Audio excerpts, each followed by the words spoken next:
श्री स्वामी समर्थ. नमस्कार मित्रांनो, तुमचा आजचा दिवस शुभ जावो ही स्वामीचरणी प्रार्थना करून तसंच श्री गणेशाचं स्मरण करून मी माझ्या आजच्या व्हिडिओला सुरुवात करते. कारण आजच्या व्हिडिओमध्ये मी तुम्हाला गणपती बाप्पाची मूर्ती निवडताना कोणत्या प्रकारची काळजी घेणं गरजेचं आहे हे सांगणार आहे. तर व्हिडिओ शेवटपर्यंत नक्की बघा. मित्रांनो, आपल्यावर कितीही मोठं संकट आलं तरी विघ्नहर्ता श्री गणपती बाप्पाचं आगमन झाल्यावर आपल्यावरील सर्व संकटे ही दूर होत असतात. दरवर्षी भाद्रपद महिन्यातील शुक्ल पक्षातील चतुर्थीला आपण श्री गणेशाचा उत्सव साजरा करतो आणि या निमित्तानं गणपती बाप्पा आपल्या घरी येत असतात. मग ते 1.5 दिवस असो, कोणाच्या घरी 5 दिवस तर कोणाच्या घरी 10 दिवस ते राहत असतात आणि त्यानंतर पुढच्या वर्षी लवकर या असं म्हणत आपण त्यांना निरोप देत असतो.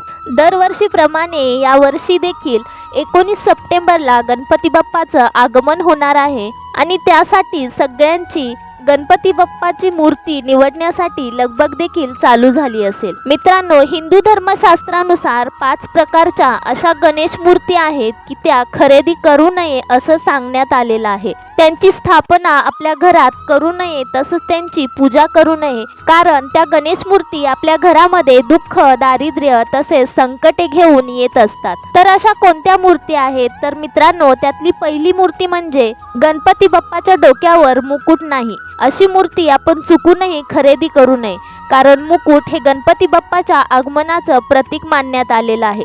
जर मुकुट नसलेली मूर्ती आपण आपल्या घरात आणत असाल तर निश्चितच गणपती बाप्पांचा आशीर्वाद मिळणार नाही, या उलट ते क्रोधित होतात. त्यामुळे जर आपण ऑलरेडी अशा प्रकारची मुकुट नसणारी गणेश मूर्ती खरेदी केली असेल तर बाजारातून छोटा मुकुट खरेदी करून तो गणपती बाप्पांना नक्की परिधान करा आणि मगच त्या गणपती बाप्पांची पूजा करा. दुसरी मूर्ती म्हणजे उभी असलेली श्री गणेशाची मूर्ती. मित्रांनो, आपण आपल्या घरामध्ये माता लक्ष्मीची उभी असणारी मूर्ती स्थापन करू नये, कारण माता लक्ष्मी ही चंचल असल्यामुळे त्यांची उभी असणारी मूर्ती आपल्या घरात असल्यास माता लक्ष्मी जास्त दिवस घरामध्ये टिकत नाही, घरामध्ये पैसा राहत नाही आणि तो पैसा वाईट गोष्टींसाठी खर्च होऊ लागतो. आणि त्याचप्रमाणे गणपती बाप्पांना जर आपण अशा उभ्या अवस्थेमध्ये आपल्या घरात आणलं तर गणपती बाप्पाच्या बाबतीत देखील हेच घडतं. त्यामुळे उभी असलेली गणपतीची मूर्ती कधीही घरामध्ये स्थापन करू नये.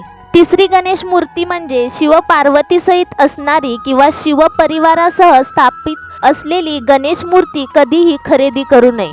अनेक लोक गणपती बाप्पाची मूर्ती स्थापना करत असताना गणपती बाप्पासोबत भगवान शिवशंकर, माता पार्वती बरोबरची मूर्ती एकत्रितरित्या घरी आणतात. परंतु गणेश चतुर्थी निमित्ताने गणपती बाप्पाची आपण पूजा करतो तेव्हा या देवांकडे आपलं नकळतपणे दुर्लक्ष होत असतं. शिवपार्वतीची पूजा म्हणावी तितकी आपल्या हातून घडत नाही, म्हणून अशा प्रकारे कळत नकळतपणे आपलं जर दुर्लक्ष होणार असेल तर याचे वाईट परिणाम आपल्याला नक्कीच भोगावे लागू शकतात. यासाठी शिवपरिवारासहित स्थापित असलेली गणेशाची मूर्ती आपल्या घरामध्ये स्थापन करू नये. चौथी मूर्ती म्हणजे गरुडावरती विराजमान असलेली गणेश मूर्ती घरात आणल्यास गरुडासोबत आपल्या घरामध्ये दारिद्र्य, दुःख, भय या गोष्टी येण्याची शक्यता असते. घरातील पैसा विनाकारण नको त्या बाबींमध्ये खर्च होऊ लागतो, म्हणून अशी मूर्ती घरामध्ये स्थापन करू नये. तुम्ही अनेक मंदिरामध्ये अशा प्रकारची मूर्ती पाहिली असेल, परंतु देवळामध्ये, मंदिरामध्ये स्थापन करण्यासाठी अशी मूर्ती योग्य आहे, मात्र अशी मूर्ती आपल्या घरामध्ये आणू नये. तसेच शेवटची आणि 5वी मूर्ती म्हणजे मूषक विना असणारी श्री गणेश मूर्ती घरामध्ये कधीही आणू नये. हिंदू धर्मशास्त्रानुसार, गणेश पुराणानुसार मूषक हे गणपती बाप्पांचं वाहन आहे. मूषकवर बसूनच बाप्पा सर्वत्र विहार करत असतात. त्यामुळे आपण या मूषक विना श्री गणेशाची मूर्ती आपल्या घरात चुकूनही स्थापन करू नये, कारण गणपती बाप्पा आपल्या वाहनाशिवाय राहतच नाहीत. आणि 6वी आणि सर्वात महत्त्वाची गोष्ट म्हणजे गणपती बाप्पाच्या सोंडेची दिशा. साधारणपणे गणपती बाप्पाची सोंड ही डावीकडे किंवा उजवीकडे असते, मात्र हिंदू धर्मशास्त्रानुसार गणपती बाप्पाची सोंड उजवीकडे असेल तर अशा मूर्तीला दक्षिणाभिमुखी मूर्ती असं म्हणतात. उजवीकडे सोंड असणाऱ्या गणेश मूर्तीची पूजा करताना शास्त्रामध्ये अनेक नियम सांगितलेले आहेत. आहेत.